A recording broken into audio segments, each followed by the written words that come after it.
Hi, my name is Jamie, and welcome to the One World, Your Story Project. We share stories from people all over the world and from all different walks of life. Because here's the thing, no matter where you are on this wild planet, and no matter what journey you have already been on, we all have our own unique story, which brings our own unique perspectives to the table. And you never know who you might inspire or completely transform simply by getting real and sharing your story. And right now, while the whole world is dealing with COVID-19, there are 7 billion people all venturing through on their own unique path. So drop in with us to hear some of these stories. And on that note, sit back, relax, and enjoy this episode of the Corona Diaries.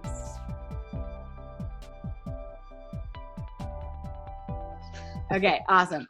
Okay, so restarting, what's your name? Matthew Conti. I'm in Norton, Mass. Okay, and you're in Norton, Mass. And you said that you're in some sort of like facility treatment center. Like, tell me, what is this, like, where are you living? You're in Norton, Mass. Where are you actually living? Yeah. So I'm at, it's a program called North Cottage. That's the name of the facility. And they have a couple of different programs here. They have one that's called an ITP, which is, intensive treatment program. And then they have like the halfway house, and then they have a couple of sober houses as well. I found out through this place, through one of the counselors at the detox I went to, because I'm an alcoholic. And, he told me about this place, and he's like, you should really try and get in there.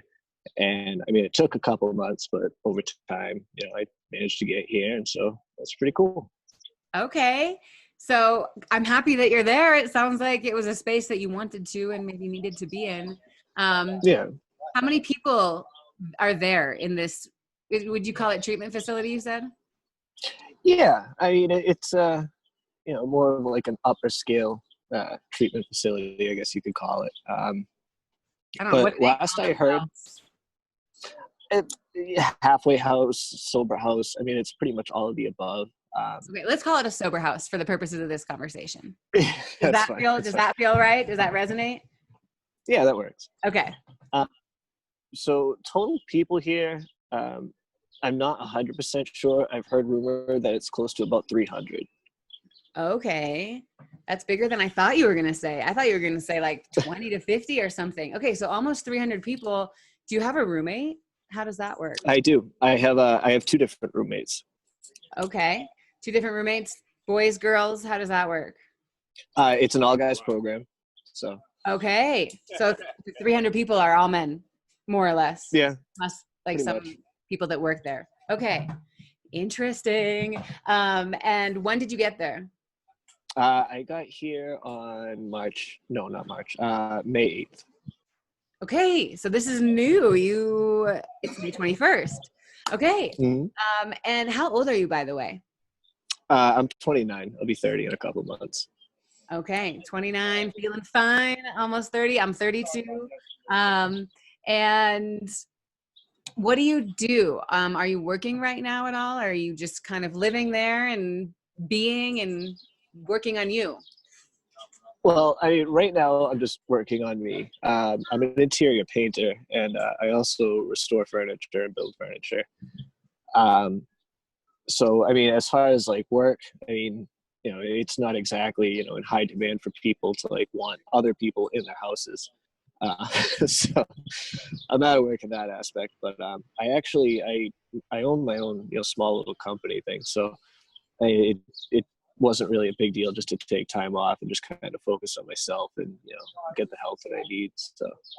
Okay. So many interesting things. I'm like, what should we dig into first? Thank you for giving me the like layout of you. And by the way, one more question I should ask, because you are in a place that's not typically your home where you live. Mm-hmm. Where do you live normally? Well, to be 100% honest, I was living in West Bridgewater, but because I went back to the drinking, I ended up losing where I was living. So right now it's just kind of an ongoing process. But I generally, I'm from, Bridgewater, West Bridgewater. I lived in New Bedford for a while. But yeah. Yeah, you can't hide the fact that you're from Massachusetts, close to Boston, if you tried. That The accent accent. of yours. Yeah, of course. Yeah, yeah, I get that a lot. Um, okay. And by the way, Matt, thank you for being so open and vulnerable about the fact that you didn't have a home. And how long were you homeless for? It was, long story short, I ended up losing my place. I think I was homeless for like 48 hours. And then, I was staying with a buddy of mine out in Rainham. And I stayed there for, about a week. And I, for a lack of better terms, I was pretty much half of the bag the entire time. And so that's when I decided, I'll go to the hospital. And that's how I ended up in the detox. So, I mean, as far as being homeless, I wasn't, necessarily on the street, but I didn't, have my own place either. Got it. I think something just happened to your mic or something, because all of a sudden, I didn't look like anything happened. Maybe the wind. I don't know. Okay. So you lost your place, went and stayed with a friend, and then it was just like the bottom, maybe, that people talk about was like, okay, time to go. I got nowhere else to go. Clearly something's got to give. Yeah, pretty much. Okay. So, wow. Like, who knows what's going to happen after this in the world, and also with you. So many new beginnings and changes. Okay. Is there anything else that we should know about you or your life outside of this? Were you living alone in your place? No, I rented a room from my godparents. I had my own place for, I want to say, like 6 or 7 years. I was living in New Bedford. I was engaged. And because of, the alcoholism, I ended up losing that relationship. So, we split apart. I've just been kind of, bouncing around from there. Okay, got it. And do you have any kids? I don't know why I have a feeling. Did you tell me that you did? Am I making that up? No, I have a daughter. She actually just turned 8 on the 13th. Oh, happy birthday to her. Okay. And where is she living with your ex? No, she's with her mother. Yeah. Okay. In Massachusetts or somewhere else? Oh no, she's in Mass. She's like way up north, like Bedford. Okay, got it. Do you ever get to see her? Not as of late.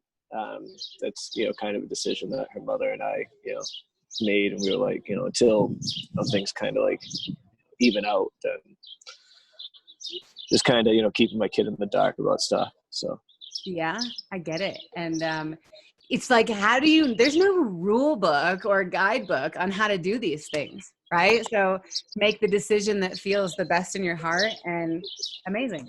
I'm glad that you were able to talk about that. Nice that you could even have sometimes that's not even an option. So. Well, as they like to say, in pretty much every treatment, area I've been in, honesty is, the program. So it's like, it's an honest program, I should say. Yeah. And it's hard to be honest sometimes. I also think it's harder to keep the lies going, because once you're on it, that's it. You're free of it. You don't have to think about it anymore in the same kind of way. Yeah. But that's a whole other story. Okay. Yeah, exactly. Okay, so you had your own business, you had a place, you had this relationship, ended up having a daughter. Long story short, you still have the business, interior painting and furniture. That's really cool. And you're living with your godparents, and now you're here as of May 8th. Okay, cool. Let's go back in time, Matt. All right. When was the first time you remember hearing about the coronavirus? So, I mean, I heard bits and pieces about it. It really hadn't really surfaced the way it did up until, the beginning of March. And that's when I went into, the detox program. And it was, within. You went into the detox program. What was that? What was the date that you went into the detox program? Oh, Christ. I want to say March 2nd, maybe 3rd. Okay. But that first week of March for sure. Yeah. Okay. So I was in the detox, and then, we were seeing it on the news, Corona, blah, blah. It was going all over the place. it was mostly overseas, and then all of a sudden, they found out that it was in, the USA. And then all of a sudden, like, it feels like it happened almost overnight, where all of a sudden, putting in all these stipulations, social distancing and all of this. And it's like, I'm in a program where, literally they constantly talk about how, like, you should rely on each other and, be more open and, don't isolate, like, don't hide from each other. And so all of a sudden now they're telling us to, if you can, stay in your rooms, don't, get involved with each other. All of our groups ended up getting canceled. So it was a complete 180 to, what you would normally find in a treatment program. But yeah, like I said, it feels like it just happened overnight. Like all of a sudden it was like, hey, Corona. My Corona. Oh my gosh, that's so wild. So you go into treatment at the very beginning of March. And it's true. The reality is that it was here before then, but we certainly weren't talking about it like it was here. And Right. When I say we for this conversation, I mean the US, okay? So like, yeah. Then all of a sudden, bam, it's like, it's here. It's really, really fucking here. Shit, we have to do something about it. And right at that time, you were fresh out of detox, I'm sure, because in Colorado, where I am, we went into like lockdown quarantine March 18th, I want to say, or the 19th, which was a Thursday, 2 days after St. Pat. And Massachusetts was right around the same time. In fact, I think maybe a day or two later. I think it was March 15th. Don't quote me on that one. But I know it was. Okay, that was definitely Sunday. The only reason I know those dates is because I started this project on the 17th. I know Friday the 13th was a Friday. Keeps me in line. But Sunday would make the 15th. Okay, you're like almost, let's call it 2 weeks sober at that point. And you're learning about all of this stuff. So your life has already taken a huge change because of that. Mm-hmm. How were you feeling at that time, by the way, before Corona even became a thing? I mean, I don't know. I was pretty much a hot mess. Yeah. A lot of people will talk about, detox just being like, a spin cycle where you go in and you sober up, and, usually, as you continue, through different programs, if you choose to do so, it's a lot less chaotic, I guess. And, once Corona hit, like I said, it happened pretty much overnight. And, not only are you, you're dealing with what they call PAWS, post-acute withdrawal syndrome. Not only are you dealing with that, but now you're dealing with the chaos of the world happening around you. And so, I mean, like, I was pretty much, stunned, and I don't know, I didn't really have much of a feeling or reaction to it, because it was just so overwhelming, where I'm like, all right, what do I do now? So. Well, let me ask you this, and because you said I didn't have much of a feeling reaction to it. What do I do? And if I'm overstepping or assuming anything, correct me, okay? Mm-hmm. Is part of the reason maybe why you started drinking to not feel, to get rid of feelings, or I don't know, like, have you ever really been a feeling kind of person? That's actually a good question. As far as, drinking and stuff, like when I started drinking at a really young age. I started drinking when I was like 13. And it was, for the first, 6-7 years, it was more so, it was just fun. I drank, all through high school, and it was constant house parties and stuff. And then as time went on, it was more, just to basically numb myself. And if if there was an excuse, I definitely had one. So I was drinking for everything. It was to be numb, or it was to be happy. So there didn't really have to be a reason. It just was. Yeah, at some point. pretty much. Anything became a reason, you're saying? Yeah, pretty much. But a big part of it definitely was, just not being able to really cope with things and, be able to, have a normal person's feelings. I hate to use that term, but I mean, it's the best way I can explain it. And it's interesting that you say, I hate to use that term. It's the only way I can explain it, because we all have this like idea that there is a normal person's feelings. Yeah. I don't know that that's true. And I consider myself to be a feeler. I am an emotion. I'm emotional. I love talking Yeah. about feelings. Do I know how to necessarily deal with mine or even know what I'm feeling half the time? No. But it's like, okay, let me figure it out. Do I want to actually do the work and figure it out? That I think is like the difference. So, okay, makes sense. And I think that that's so many of us, especially because we're not told how to deal with it. We don't talk about Right. mental health and emotions and what's going on enough, especially in this country. Yeah, So it's a really taboo subject. it really is. And it's why it's the most human part of us. It doesn't make any Couldn't sense. tell you. So, okay, now though, you don't have that. That was the way you coped, right? Yeah. Now what though? Well, I mean, it's really different for everybody. I know for myself, I mean, it's a lot of therapy, a lot of meetings. I mean, right now, obviously, meetings aren't really a thing. But yeah, therapy, medication if it's needed. I was diagnosed with anxiety, severe depression, insomnia, PTSD. So I mean, there was a laundry list of different things, and I mean, it's just kind of poking and prodding and figuring out how are we gonna not necessarily fix it, but manage it better. Where it's like I don't have to go back to the bottle. I can just calm myself down, or not just not start bouncing off the walls. Yeah. I mean,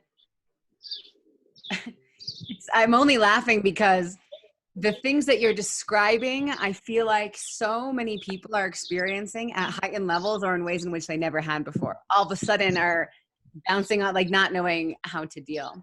And it's kind of a beautiful gift that you're in a situation where you have people to talk to about it in therapy right then and there, aside from all of the other things that you're working out. Yeah, I mean, it's a constant conversation that's had, and this has been because I was in Foxborough when I was in detox, and then I went to Worcester, and I just came here. But anyways, so you've been to 3 different places between the beginning of March, basically during Corona. You've been in 3 different living facilities. Technically 4. I was 4. Oh, super. Yeah. So NorCap was the first one. That was the detox. And then I went to this place called Washburn House. That's what they consider a CSS. Don't know what it stands for, but and then they had the extended care. And that's the one where I told you, like, I only had a certain, time frame.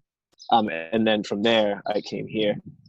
But, through all of it, the most common thing that was always said is, I mean, being in here or being in any form of treatment was a hell of a lot better than being out on the street or, having to deal with all the corona and stuff. Because, I mean, we were isolated from everything. All of the staff that I've dealt with, they've all, especially the nurses and the docs and stuff, they did and took all the precautions that they possibly could to, not, bring, COVID into, anywhere we were. I mean, it got really difficult, and one of the programs I was in, COVID actually did make it in there, and there was quite a few people who got sick. But even then, like, we had a quarantine wing, and so, it was managed fairly well. Wow, I was going to ask about that. Holy moly. Okay, so, I mean, you said in the beginning, I'm glad you brought this all up because I wanted to go back there, that they said, okay, really important to be together, be in community, support each other, all of this stuff. And then coronavirus happens, and not that any of that isn't true, but you just can't do it. Yeah. So how are they doing treatment? Like, and I know how important that is, because when you're sitting there by yourself dealing with it, feels so like shit, like I'm the only one. And actually part of the reason, yesterday I was talking to somebody about all of this. They got fired and all of their work stopped. And they said, actually it didn't feel as scary because I knew everyone was going through it at the same time. But when you're in your room alone, so what did they say to you? Like, what were the tools they gave you? Or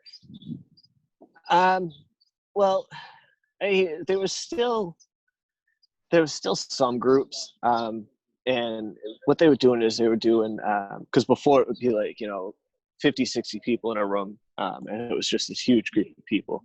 And then they broke it down where there was, half-hour groups throughout the day, because, there was that quote-unquote time limit of how long you could be in, a room with somebody, which I think is complete horseshit. But anyways. I've never heard the time limit before. I guess Governor Baker or whatever was saying, like, you couldn't have a social setting where there was like 10 or more people, and with that social setting, if you're in a room, then it couldn't be more than a half an hour. Maybe that was just what they were telling us. Because I know the numbers was a thing. Never heard the time limit. That might be a truth. Yeah, it might be, but super interesting. So what was happening is they downsized all the groups, and they were having more groups but less groups. So it was there was so many different blocks, and like you would have a couple of groups a day or maybe sometimes a week.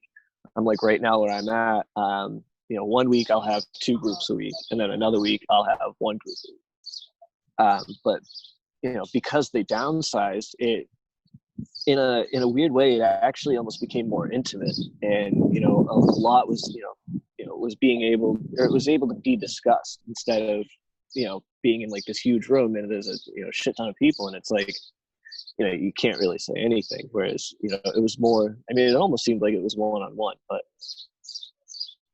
yeah. Well, that's exactly what I was going to say when you were describing it. I'm like, wow, it almost sounds like you'd have more of an opportunity to go deeper with a smaller group of people, which could almost be more valuable. You don't need a lot of people to have that support. You just need at least one other that's going with you. So have you been able to form some like really meaningful like relationships and connections? What's that like? Kind of. I mean, a basic rule of thumb, I'm not gonna lie, is people come and go.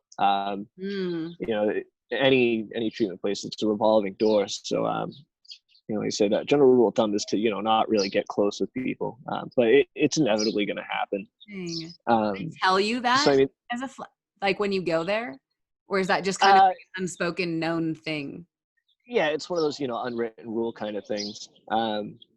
Because this is my second time going through treatment. My first time going through, I got really close with quite a few people, and it was unfortunate because as soon as I left the program, I mean, we all pretty much left at the same time. Within a week or so, a good portion of them had passed. So that's why they pretty much tell you, oh, it's all right, but yeah, that's why they pretty much say, hey, listen, like don't get too connected with people. But it, like I said, it's inevitably going to happen. There's a couple of people that I've actually become really close with here. From Washburn House, there was a couple of people, and this time around it's more of a tight knit group, and we're all kind of we're keeping each other up, because especially with the COVID and everything, it's like we can't necessarily rely on the people that we're physically with, so it's like we're constantly talking throughout the day. My phone's literally going off all night. So yeah, I mean, in a sense, like we're not completely isolated, but at the same time we're not like together. I don't know, it's a really I shouldn't say awkward, but it's a really unique environment. It sounds like a really unique environment. I mean, are you all living there? Like, can you leave? If you had work, for example, like, could you go do the work, or do you have to be there?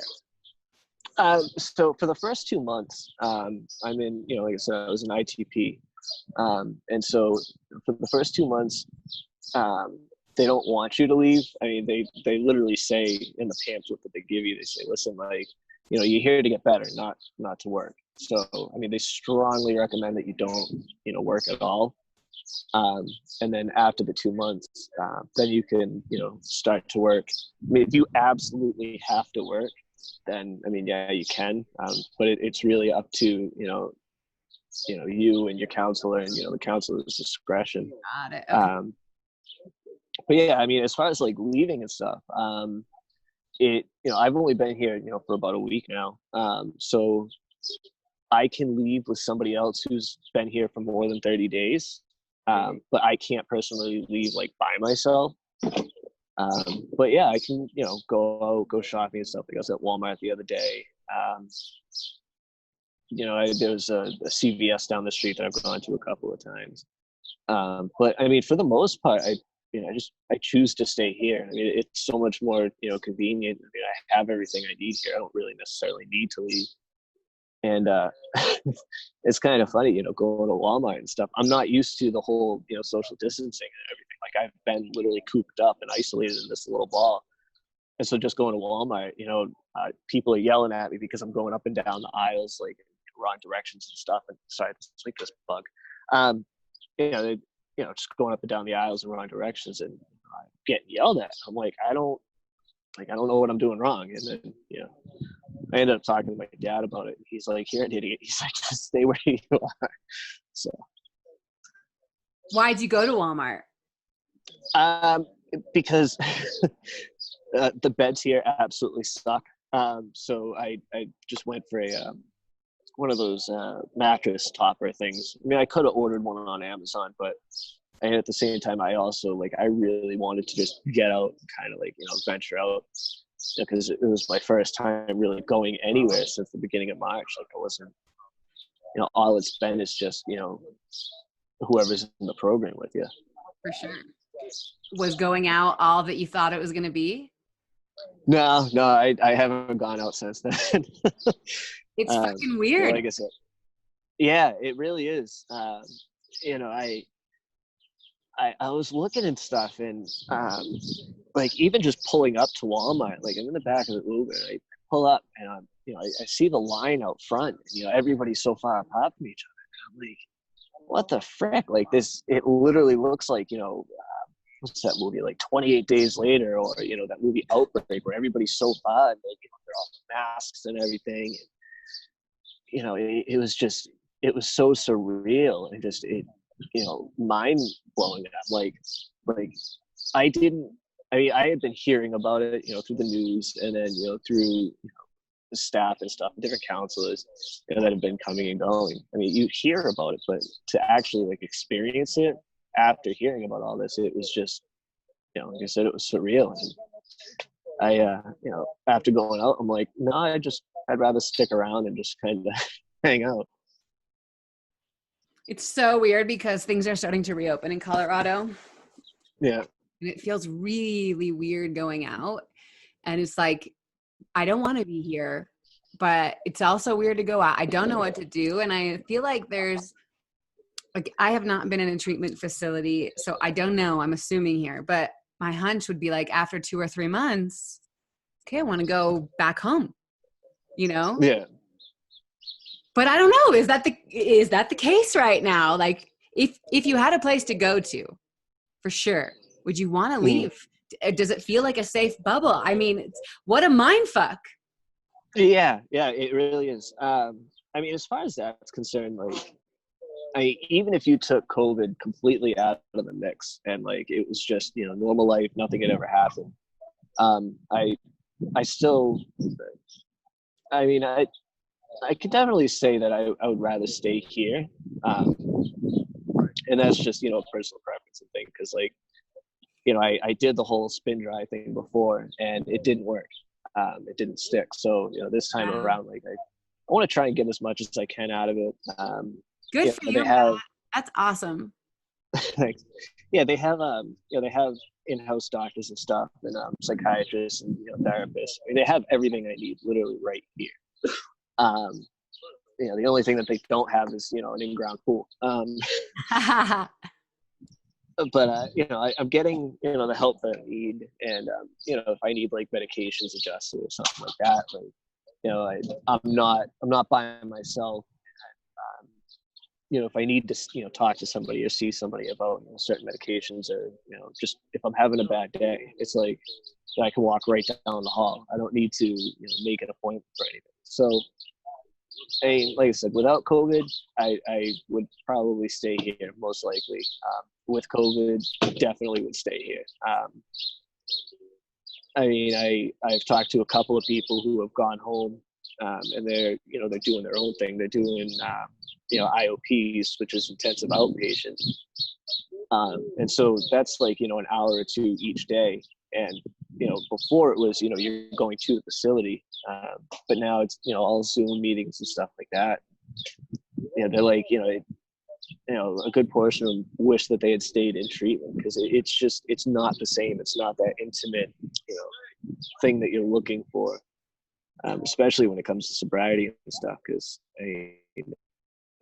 have that intimacy, then you, for lack of better terms, you're pretty much fucked. Well, and also I would think, like, if you're at home and there's nothing else to do, like, why wouldn't you feel like nothing's going on, no responsibility? Like, there's just so many reasons that community and support or being there would be extra desired or needed during a time like this. Yeah, I mean, boredom is definitely one of the number one killers. But I mean, even one of the things I was looking at is statistically the relapse rate for anybody who's an addict or an alcoholic or anything it's significantly higher now, because like I said, it's just you're bored, you have nothing to do, you don't have any responsibilities, you can't go to a meeting, you can't. There's literally nothing. And like I said before, it's like, with all of this going on, it's like the one thing that is stressed the most is the one thing that is not happening, and that's like social interaction instead of social distancing. Yeah, it's really wild. And I mean, it begs a question that I talk to pretty much everyone about, is what's going to kill us more, right? Is it the virus itself, or is it the impact of the virus and us being separate from each other? Because we're animals. We are social beings. We have to have it. And by the way, like, what was your feeling about community and social interactions before going into treatment? It's funny. Ask anybody who knows me. I'm a social butterfly. I get along with everybody. I'm usually off the walls, really hyper, and I hate every ounce of it. I genuinely, I don't like being around people necessarily. I'm a very isolated individual. I'm an only child, and I prefer to be alone. A lot of it is the social anxiety and stuff, and a good chunk of it is also the depression. But I mean, before I would just pretty much spend time with myself, and if I was with people and everything, like, it just didn't seem like anything was wrong. But no, like I said, I definitely am a more of a loner kind of person. You say, like, if I ask anybody, I'm a social butterfly, but you in your heart know that that's not true. I feel like in a lot of ways I felt that way my whole life, even though I genuinely, like, I truly love people. And I also am like, fuck off half the time. Like, I need me. I got to get really energized, because I give all my energy away. And if I don't have time for me, I won't replenish it. But we talk about the balance, or like, somehow our world makes it be like, if you're not social, like, there's something wrong with you. Exactly. That's such bullshit. And you can be social with one person, and that's enough to get what you need. So anyway, and we won't dive into that on this call, but so what about now, though? And actually, before you even answer that, okay, why were you so social? Why would your friends always describe you as that if you didn't like it? I I don't know. Maybe it was just the anxiousness. Like always bouncing off the walls and stuff. Um, but I mean, that's one of those things that I haven't really thought about. I've never actually been asked that before. Hmm. I mean, yeah, no, I really don't know. Okay, well, hey, maybe food for thought, something to percolate on under that tree of yours after we hang up this call. I don't know. Yeah, Um, I mean, the only thing that I can think of off the top of my head that my therapist have told me is that whole people pleasing aspect is just trying to make everybody else happy, and one of the things that, sorry, this is stupid gnat. One of the things that people will tell you is like, this is also a selfish program. Like, you really have to think about yourself, and yourself. If you're not focused on your sobriety more than anything else, then you're pretty much down Schitt's Creek. So like I said, my therapist and stuff would constantly tell me, it sounds like I'm a people pleaser. I was more concerned about what other people thought, and like if they were happy, and deep down inside I was just miserable bastard. I'm like, I don't want anything to do with anybody, but yet I'm still going to stick around. So it's funny to me that they call it a selfish program, and I get that because it does feel selfish to focus on ourselves because, again, somehow, for some reason, we were told that. But I know you're going to know who this is. I was thinking in my head, is he going to know this? If you know me from the RCC, of course you know RuPaul. who? RuPaul? RuPaul's Drag Race? Come on. I No, it You doesn't ring a see bell. drag shows, obviously. Yeah, but you also got to remember, I'm an alcoholic. Doesn't mean I was sober. So Okay, I was a bartender at that time. That makes a lot of fucking sense. Whoa, that's so interesting. yeah, You it's just made me, like, I wonder how many people I serve, in the past. Do you never know? yeah. You never know. You really don't. I mean, the only way that you can really tell if somebody, especially is like an alcoholic and stuff, is like if you work in a liquor store. And ironically enough, I worked in a liquor store, so it's like I saw the regulars and I saw, different time frames, and like first thing in the morning, people literally waiting for you to open up the store. And everything. And Totally. it's like, yeah, And and you know what you they're going to see buy every time. They know what they're going to buy every time. exactly, and you even see like the physical side of a lot of people. Especially when they come in like shaking and stuff. It's actually a really sad thing. But yeah, as far as like alcoholism in itself, I mean, it's a lot more common than people actually realize or willing to admit. Absolutely. Because it's so socially accepted. It Yeah, is socially accepted to get wasted. Not every day, but you can do it a couple times a week. And until somebody catches on that it's every day, like, you're the fun one or yeah, something. It's so wild. Um, yeah. Sorry if I cut you off. Go ahead if you were going to say Oh something. no, that's fine. No, I was gonna say is with the whole socially accepted thing. I was drinking for years, and nobody really caught on until I ended up getting really sick from the drinking, and so I was in and out of the hospital and stuff. And that's when all of a sudden people were like, like, Matt, like, how much are you drinking? Like, what's going on? This and that. Like, my parents are getting worried. My fiance at the time, she's looking and stuff. She's like, you smell like alcohol at the time. And she's like, she assumed that it was just something broke at work or whatever. I had a couple drinks at work, but no, I hit it really, really well. And like I said, nobody really caught on until I ended up in the hospital. I mean, my liver was pretty much shot, and I was pretty much as yellow as a highlighter. And that's like I said, that's when people looked at it and were like, yeah, like you're drinking a lot more than you're letting on to. So I think it's part of that. I don't think that that's not the case, that you were hiding it well and not letting it on. And I also think that we're just asked and talk about it. yeah, How, like, there's layers there, but we need to. It's really important that we need to. And yeah. shit, Matt, what were we talking about? Like, there was something that I really wanted to ask you about that was, okay, I'll think about it, but let me go back to when I asked you originally about the social thing, right? What did you think about socializing community? And is it fair to assume that you've realized how important community is and socializing, but in a different way? Yeah. It's I actually have it on my Facebook. I wrote this thing. I write a lot, but Me too. I wrote this thing. The best way to clear my mind. Exactly. Finding answers. And I wrote about it's. I was sitting there and I'm thinking, I'm like, all right, so what's going to happen when I reintroduce myself into the world? There's the thought of, is there even really going to be a world to introduce yourself back into?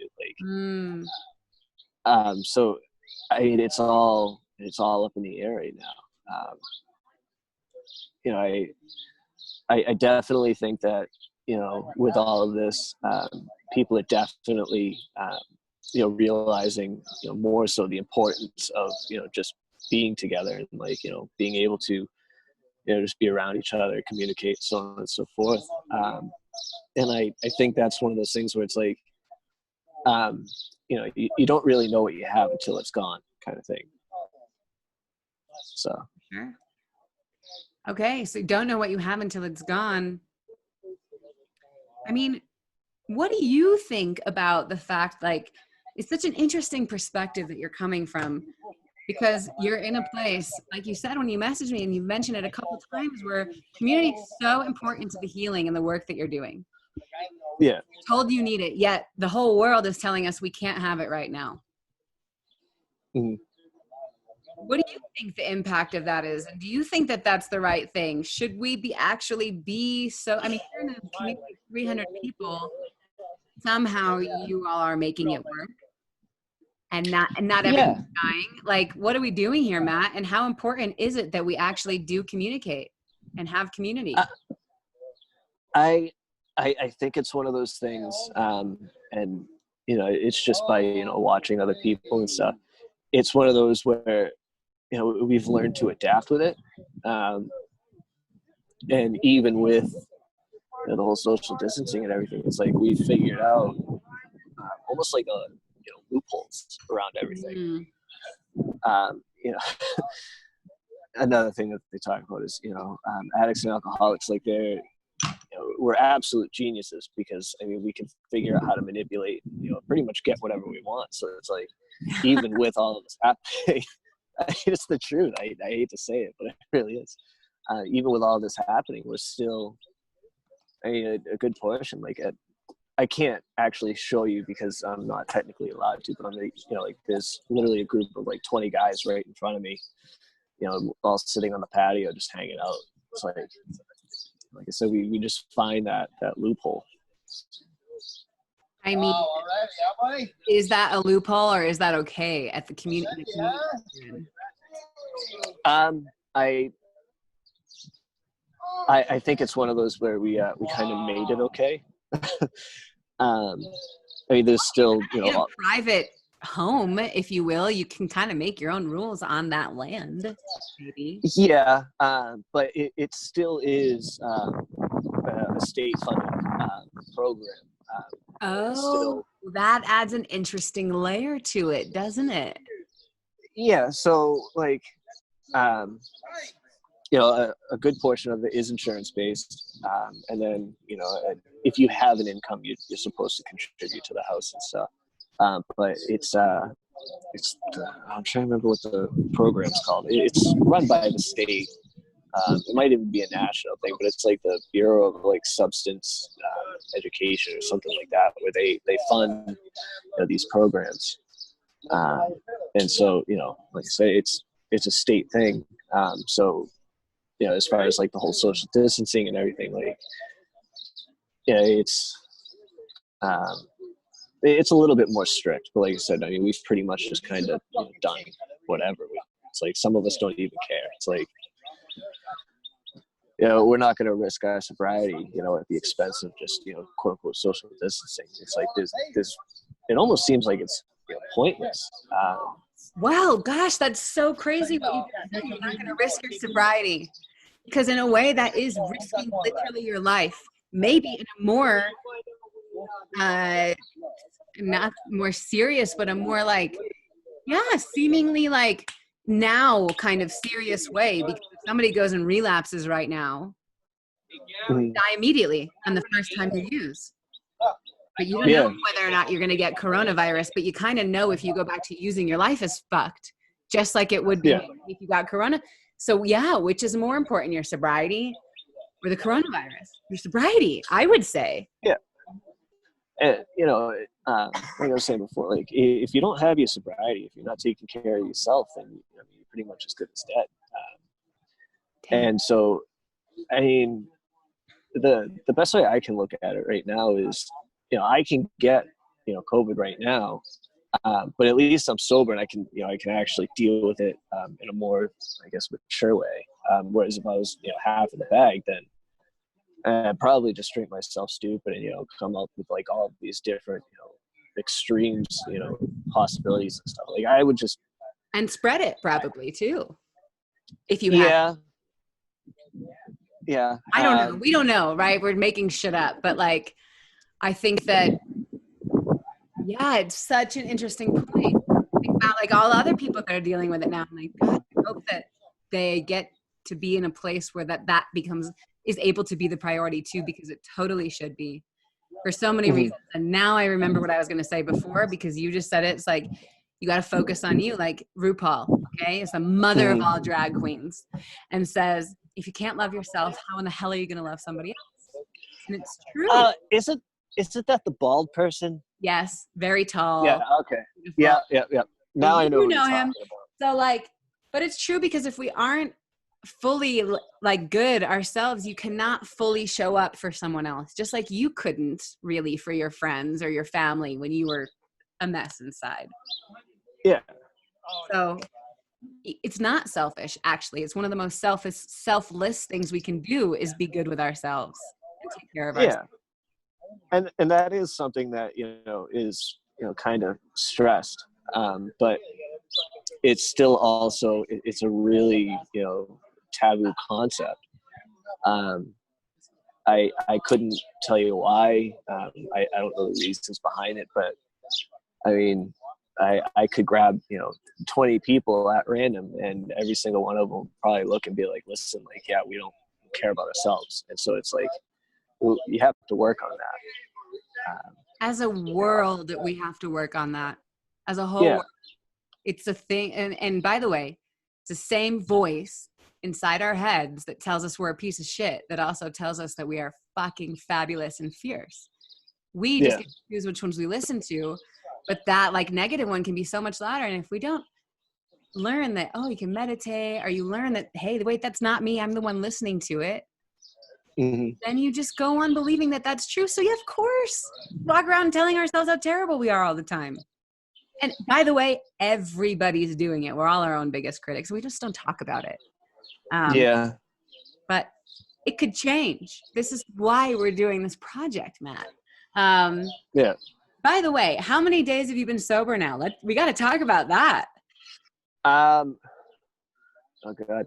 The actual day count, I couldn't tell you. I mean, when I first went into detox, I was pretty drunk when I went in, and I didn't like completely sober up for like, I want to say maybe 2 or 3 days. So I mean, it takes that long to fully get out of you. Well, I mean, it really depends on the person. I have an extremely high tolerance. So I mean, my BAC was like 0.52. And for, a normal, human being, like that's clinically dead. So yeah, it does take a while. Yeah. I think it's like 0.35 is like the max where like, they look and they say, all right, like if you're still functioning above that, then, you're definitely an alcoholic or, binge drinker or whatever you want to call it. And you were at 0.52 when you walked yourself into detox. Yeah. Saying something. Okay, got you. But yeah, as far as time, I want to say it's like, I know I'm definitely coming up to 3 months. Okay, I was gonna say, did you get your 60-day chip? I did, yeah. For sure. All right, so we're close to 90 days. Mm-hmm. That is so exciting. Congratulations. Thanks.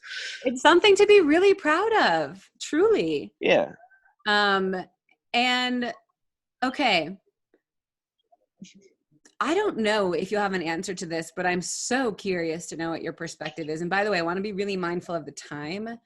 It's almost 5. Can we go a couple minutes past? Yeah, that's fine. Okay, awesome. So,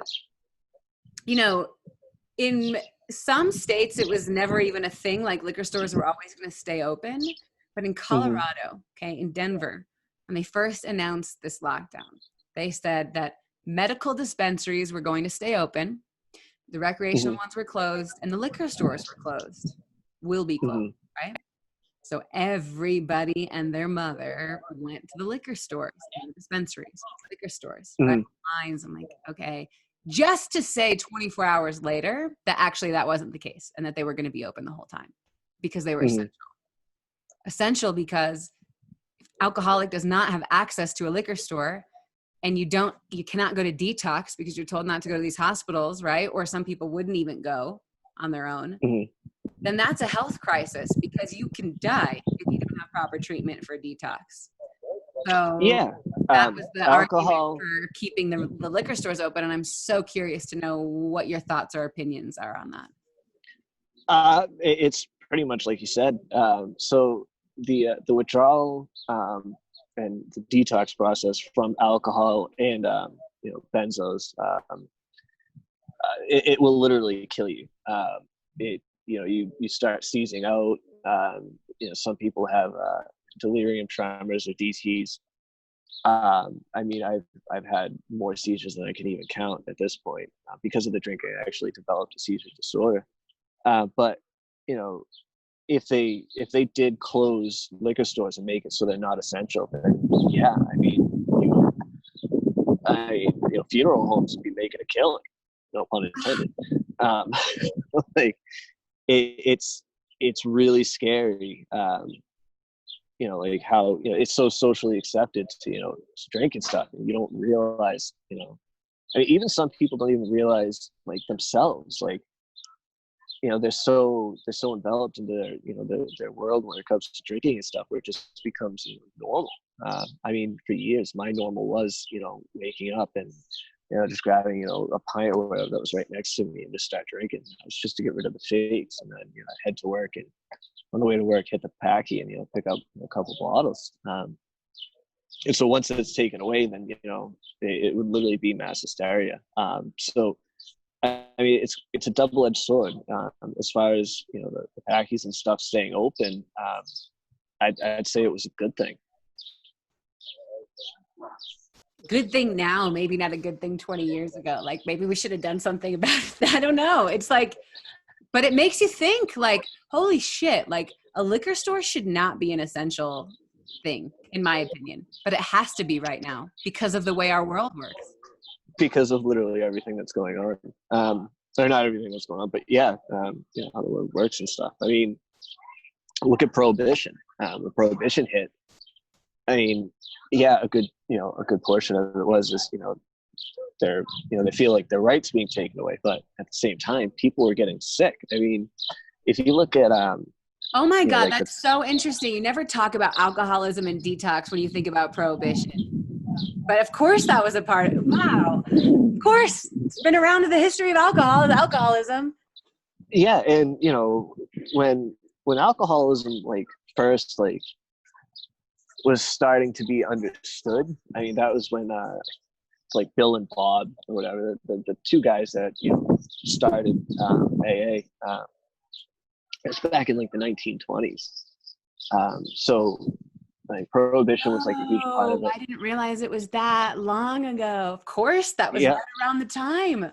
Holy shit. Yeah. And so, with the Prohibition and stuff, that's when people started to realize it's like, holy crap, like if these people aren't drinking and like you take away their alcohol and stuff, like people are going to get sick. And then that's when everything just kind of, snowballed. Whoa. Sorry, it's for the pause. I'm just sitting here thinking like that's 100 years of that. Knowing Yeah. that it was claiming it to be essential, knowing that that was a thing, and we haven't done shit about it. In fact, just made it worse. Yeah. I mean, over the past, I'd say decade, I mean, a lot has changed as far as, providing help for people. And it's, Especially in Massachusetts. Especially in Massachusetts. yeah. I still remember, even in my teens and stuff, to be an addict or an alcoholic or something, like they were shunned. Like you couldn't be around them. You couldn't hang out with them because they were just awful people. And now it's one of those where it's like, it's not so critical to like stay away from them. Like instead of, pushing them away, like, a leper or something, like you reach out to them. Embrace. Yeah. Oh, that's so beautiful. You're right. Yeah. And like I said, like it's definitely over like even just the past decade and stuff. It's become not necessarily acceptable to be an alcoholic or an addict, but it's become, more understood. And it's, like I say, we're not getting shunned. You can talk about it. Not that it's okay, but you can actually talk about it. Yeah, it's like, I don't know. I want to say a couple months ago, because I was sober for like a short while. I was talking to somebody and they asked me if I wanted to go out and like get drinks and stuff. And, instead of, trying to beat around the bush and everything, I'm like, I don't drink. They asked, it's like, well, why not? Like, we'll have, a beer too. It's like, no, I'm an alcoholic. I can't just have a beer too. Like it's, one's not enough and one's too much and 1,000's not enough. But anyways, it is one of those where I can just, come straight out and just be like, yeah, like I'm an alcoholic. And, it's not like people aren't going to condemn me as much. I've also heard of like, like people, their places of employment. I met somebody who was, she was a secretary for, a doctor's office. And, she, flat out said, she's like, listen, like I have a drug problem. Like I need to go to detox and rehab. And so, her doctor's like that doctor's office, they paid for it. Like, it's like, they would rather you go and get help instead of, just like screwing off at work and that's fucking something up. Well, I think it goes back to what we were talking about in the very beginning of this. And you just mentioned it too. I could just be honest with them, right? I'm an alcoholic. It's the truth will set you free. Like first it might be really hard, but just being honest. But it does take a feeling of knowing on the other end, like, hey, this could be received okay. It takes both. And I also, okay, maybe it won't be received on the other end, but it's still on us to do it. But it doesn't mean that it's like, it's helpful that society is talking about it a little bit more. It's a really good, and yeah. Okay, there are some questions that I have to ask you that I ask everyone. But before we do, those are more like general coronavirus stuff. I just want to give you the opportunity. Is there anything else that you want to say about your journey with sobriety right now, or being in a treatment facility during these times, or why you wanted to share your story? Anything that a message you want to get out, or just anything else you want to talk about in that regard? I mean, the sole reason why I even reached out in the first place, because I mean, once I think you added me somehow or found me. I don't remember how it happened, but I kind of looked and I got the gist of the project and everything. And it's like, yeah, you have so many different people from all around the world with so many different perspectives. But the one thing that I really wanted to like stress is, in this type of, situation, this type of wait. I'm going to ask you to start again because the wind blew and I couldn't hear you at all. And I want to know what you're saying. So yeah, the thing that I really wanted to get across is, even though, we're being told to be socially distant and stuff, it's like, in this, this scenario, it's like, we're getting past that.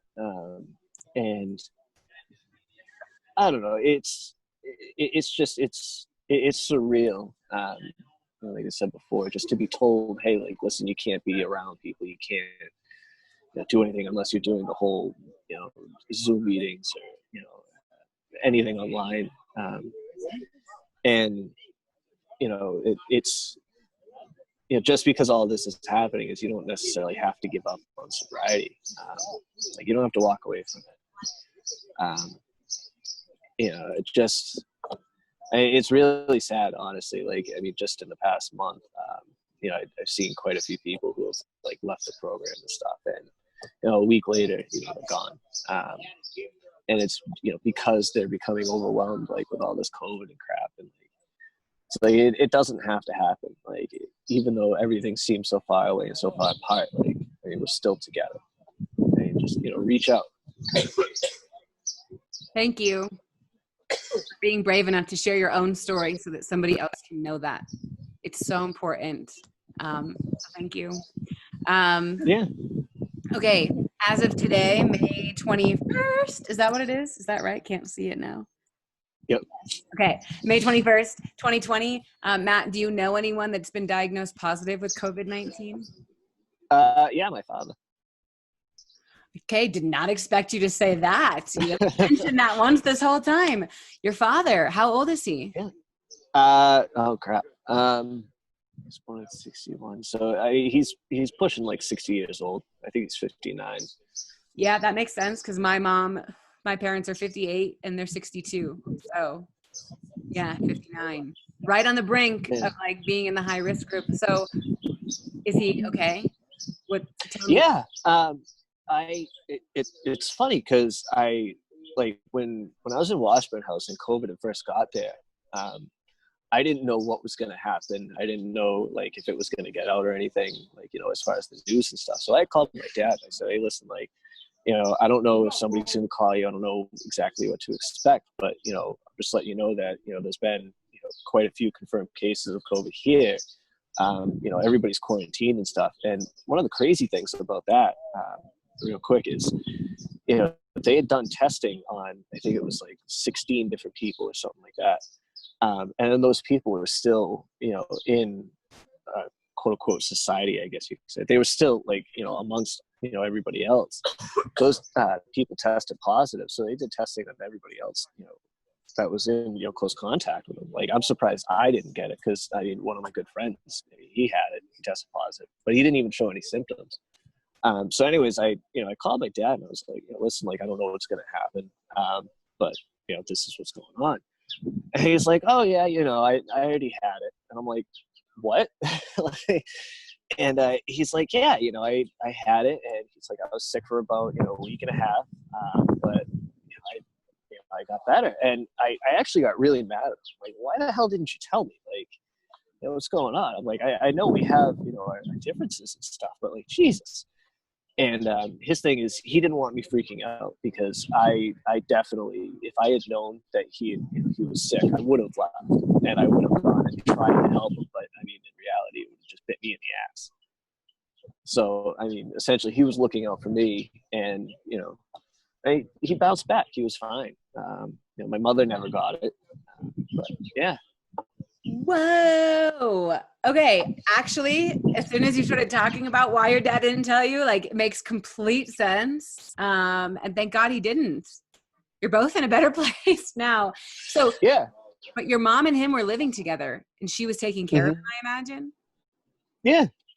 And she never got sick. I mean, she didn't get tested either, as far as I know. So it could have been one of those where she was asymptomatic, but yeah, no, they're doing just fine. God, it's just like, you have no idea how it's going to show up, to who, to what degree. Like, there is zero. Wild. Yeah. Wow. And, like I said, it not even just my father. I mean, I was in a building where like 13 people all were confirmed positive with, COVID. And only one of them showed symptoms. Like, only one? Yeah. Only one showed actual symptoms, but everybody else was perfectly fine. Yeah. Really? Yeah. And I mean, I kind of have my own speculations and stuff, but I mean, personally, I think, COVID's a lot more difficult to get than, people actually think. Like, I think a lot of it is just, hyped up because of the news and everything. But yeah, That is it's so interesting. Has anybody been diagnosed positive at this new place that you're at with over 300 people or around 300 people? I actually asked that not too long ago, a couple of days ago, and I think it's like 3 people or something, something completely small, like you would never expect it. But yeah, it was like 3. You know what though? Like, if you actually think about it, like, let's say that the place that you're at now, I forget what you said the name of, let's call it its own country. Mhm. 3 people, that's 1% of the population or 2% of the population. If you actually think about the population of the US or of the world, like, Yeah, feel a pretty small percentage, but it feels so fucking big. it really does. But I mean, if you look at the numbers and everything, the ratios, I mean, the actual numbers and everything, it's so so so small. God, I'm so interested in this. Now, Yeah, and were people wearing masks and stuff at the place when people were positive, the 16 people, and then everyone got tested? Like, how many mm, people out of all of you were positive, let's say, that got tested? Or, or, um, or of that place? Like, was it 50% were positive and 50 weren't? Like, no, so I mean, at Washburn House, where like most of the people are tested positive, I think there was a total of 60 in that in that facility. So I out mean, of how many you know, people? well, there was 60 in Washburn, like total, give or take. Oh, and you Um, had about like 16 test positive. yeah, I think it was around. It was like somewhere like 13, 16, something like that. But I mean, it wasn't a completely outrageous number. It wasn't like all of a sudden, oh, everybody's getting No, sick. like It a was third just of the people, more or less. even less than that. But like, even so, only a few of them showed symptoms. And Mm, oh my God, that's so interesting. Okay, but that's to dig into in another. I mean, actually, the last question I'll ask you about that is like, because I would be thinking, my original thought was like, holy shit, like if I knew that that was the case, I'd be fucking paranoid and anxious the whole time. mm. However, maybe I would be way less paranoid and anxious knowing what you know and having the experiences you had. I don't know. Tell me about that. I mean, when Corona first exploded, I guess. I'm not gonna lie, I was worried. I was a little paranoid and stuff, and I was going around and constantly washing my hands. I mean, I still constantly wash my hands now, anyways. I mean, pretty much the gist of it is you just practice decent hygiene. Yeah, no. At first, I was pretty paranoid about it, but then as time went on, just looking around at everybody and just dealing with people and stuff, it's like because we're in such close quarters and stuff, it's like if you get it, you get it. You just kind of move on with life. I mean, there's no really avoiding it. So what's the sense in freaking out? I mean, you're just going to burn yourself out. So I mean, there's a million other things that we can worry about that we can actually control. So why don't we focus on that instead of worrying about what we can't? Amen. Amen. And I don't want to say that that's like AA talk, but I know it is. But that's also just like world talk in general, life. It's like, and we Yeah. spend so much. Because by the way, at the end of the day, the only thing that's certain is that one day we won't be here. Other than that, everything is up to chance. And the only thing that we can truly control is our attitude towards things. Can't control what happens, but we can control how we react. That's it. Yeah. We can control anything else. So we all think no, we can't. By the way, speaking of control, we all want to know control. When are we getting out of this? Have a plan, which we can't right now. But I would love to know if you could predict the future. When are we getting out of this, Matt? I mean, honestly, I think it's going to get rushed. But I think, all in all, with everything going on and the way that it was dealt with and stuff, I don't think we'll ever really come back to what we know as normal, like what it used to be. I think it's just, it's going to be a new normal. It's going to be, it's like, over in China, like masks are a huge thing. I can see that happening, pretty much for, the rest of my life. I wouldn't be surprised. I can see the whole, the social distancing thing, sticking around. Maybe not as, strict or as, as enforced as it is right now. But I mean, yeah, no, I don't think we'll ever just, come back from it. I think it's just adapt to it. Yeah, I know. Someone said it really beautifully the other day. They said, mentally, we're never getting out of it, ever. Yeah, no. But life, okay, maybe it'll come back some ways, but yeah, never going to be 100% the same, which honestly, for me, I'm very happy about, because maybe not very. There's some things where I'm like, oh, that's sad. But the way that life wasn't great. I mean, there's a reason why there's so much anxiety and depression and addiction I mean, the space where you can be in nature and just sit and relax and hang out with people, get back to the basics like so many people are doing right now. Mm-hmm. Like, these are the things that, like, I don't want to forget this. This is life. We're meant to live, not to work. Right? Yeah. So maybe we have that chance. I don't know. It just you saying that stuff, it reminds me, there was this guy, he did a study, I can't remember his name. I can look it up and I'll send you the link. But he did this study where he had this one rat, and he put the rat in a cage by itself, and he had 2 bottles of water for the rat, and one of them had cocaine in it, the other one didn't. And because the rat was by itself, or that's what the study showed, it was, it went for the the water with the cocaine, more often. And then he took another cage and he put a bunch of rats in it. So like there's a lot of rats in this one cage, and he put like toys in it, and like whatever rats play with and do. And he did the same thing. He put 2 bottles in there, one with cocaine, one with water. And without fail, it was most of them just wanted to just take the water and stuff. And I think with that being said, because society now has experienced what it's like to be so distant from each other, like we're going to become more close in a sense. It's like losing the power when you're at home and stuff. I mean, first thing that comes out is Monopoly, but it's like but yeah, I don't know, it really is a toss-up. I mean, as far as everything going on, no, I don't think we'll ever be back to normal, but I do think it will, in a sense, be better off.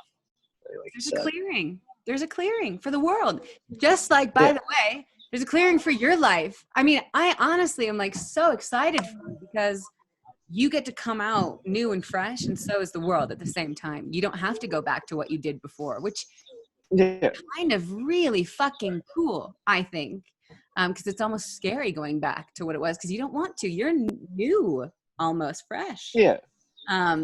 So, okay, you've mentioned some good things that have come out of it. Actually, before we go there, I have to ask you this question too. And I don't know what your perspective will be on this, considering you've been in these facilities more or less the entire time of quarantine. But, this is something that is not just affecting the U.S. As you said, it was overseas first. It is affecting the entire world at exactly the same time. Crazy. But when we all look back on this, let's say, I don't know, 2 years from now or whatever, at some point in the future, as you said, maybe we're never getting out of it. Who are we all going to look at, though, as the country that handled it the best? Who's the golden child and who failed? Who's the golden fuck up? Oh Christ.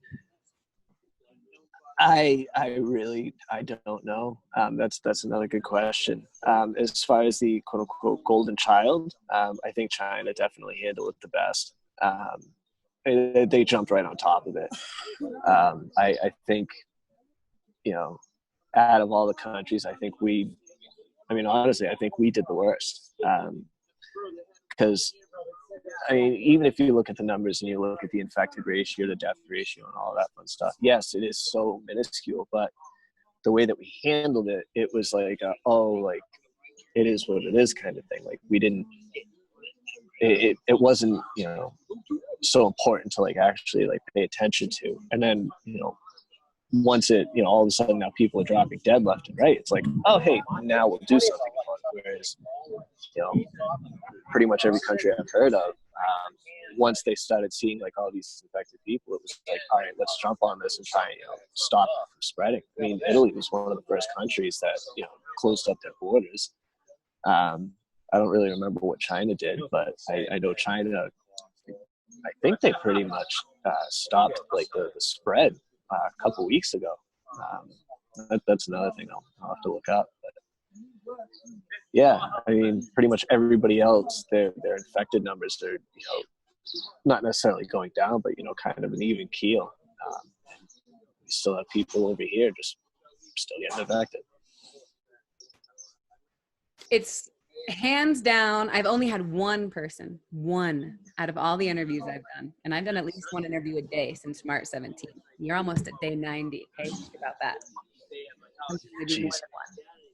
One person has said that another country other than the U.S. will be the golden fuck up. Only one. And yep. I don't know whether or not that's true. I hate to say that I kind of think it is true. Or if it's the fact that everybody has their eyes on the U.S. and we're supposed to be the leader and it's like hyper magnetized. Don't get me wrong. We're not handling it properly at all. So many things are fucked up, but I don't know what's true. Brazil is a hot fucking mess right now. Nobody's talking about it. But yes, China, the way that they rolled out like their online school. I mean, I've gotten to talk to some people over there. It's incredible. And there's plenty of people who say that China sucks because they're the ones that started it, which is such bullshit. So I appreciate the fact that you did say that.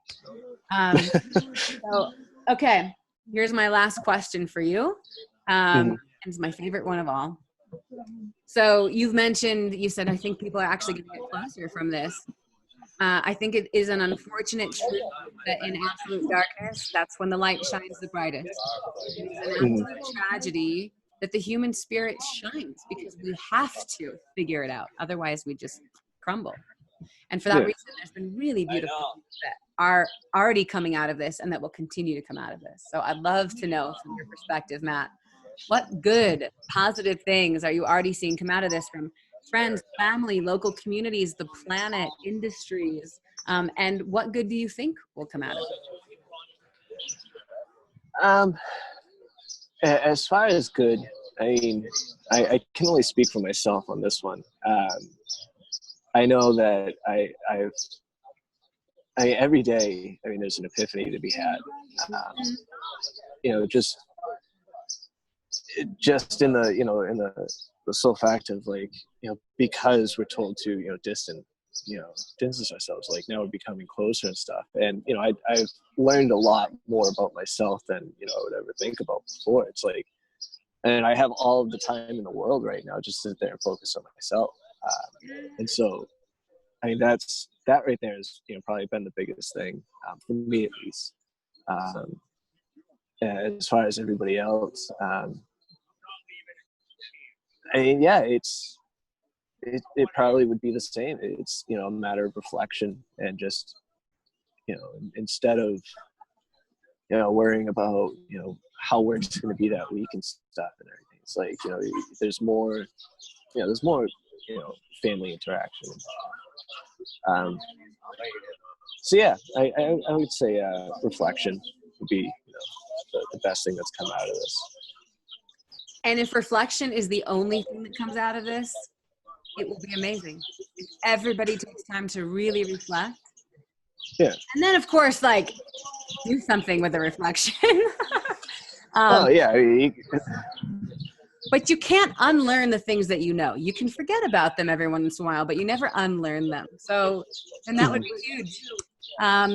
So I'm really excited for you. I'm so grateful that you decided to share your story. It was a pleasure. And I'm really like inspired by you, truly. It takes something to do what you're doing. So keep at it. And I can't wait to see where you're at in the next 3 months.